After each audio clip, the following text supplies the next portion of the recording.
জুলাই আন্দোলনে রাজধানীর বাড্ডা রামপুরা এলাকায় ২৮ জনকে হত্যার মামলায় অভিযোগ গঠনের শুনানি শুরু হবে ৪ ডিসেম্বর। সোমবার এই মামলায় গ্রেপ্তার বিজিবির সাবেক ২ কর্মকর্তার উপস্থিতিতে আদালত এদিন নির্ধারণ করেন। এ সময় ২ কর্মকর্তা ভার্চুয়ালি আদালতে হাজিরা দেওয়ার আবেদন করলে তাতে সম্মতি দেয়নি ট্রাইব্যুনাল। তবে এ নিয়ে পরবর্তীতে শুনানি হবে বলে জানায় আদালত। মামলার অভিযোগপত্র অনুযায়ী জুলাই আগস্ট মাসে আন্দোলনের সময় রাজধানীর বাড্ডা রামপুরা এলাকায় আইনশৃঙ্খলা রক্ষাকারী বাহিনীর গুলিতে ২৮ জন নিহত হয়, আহত হয় অনেকে।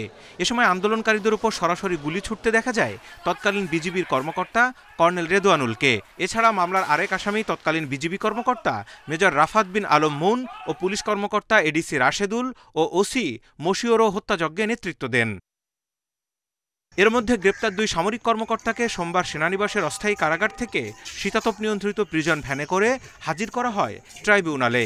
এ সময় পলাতক আসামিদের জন্য রাষ্ট্রের পক্ষে আইনজীবী নিয়োগ দিয়ে অভিযোগ গঠনের দিন নির্ধারণ করা হয়।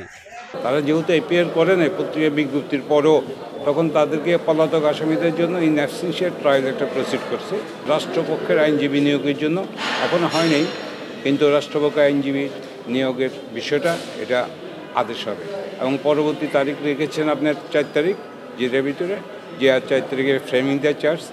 এদিনও ২ সেনা কর্মকর্তা সশরীরে হাজিরা থেকে অব্যাহতি চেয়ে ভার্চুয়ালি যুক্ত হওয়ার আবেদন করলে আদালত আপাতত তাতে সম্মতি দেয়নি। গতকাল অনারেবল চেয়ারম্যান স্পষ্ট করেছিলেন, আজকেও বিষয়টি উপস্থাপিত হয়েছিল, সেটা হচ্ছে যে তারা তথ্য প্রযুক্তির মাধ্যমে ভার্চুয়ালি হাজিরা দিতে চান। এটা মঞ্জুর করার কোনো অবস্থা আমাদের দৃষ্টিতে বিবেচনাযোগ্য মনে হয়নি। তারপরে ওনাদের আবেদনের প্রেক্ষিতে এই অ্যাপ্লিকেশনটা অ্যাডজর্ন হয়েছে। এদিকে সাবেক আইজিপি শহীদুল হককে জিজ্ঞাসাবাদের সময় ট্রাইব্যুনালের তদন্ত কর্মকর্তারা ব্যক্তিগত ক্ষোভ থেকে নানা প্রশ্ন ও ধমক দেন বলে আদালতে অভিযোগ করেন তার আইনজীবী।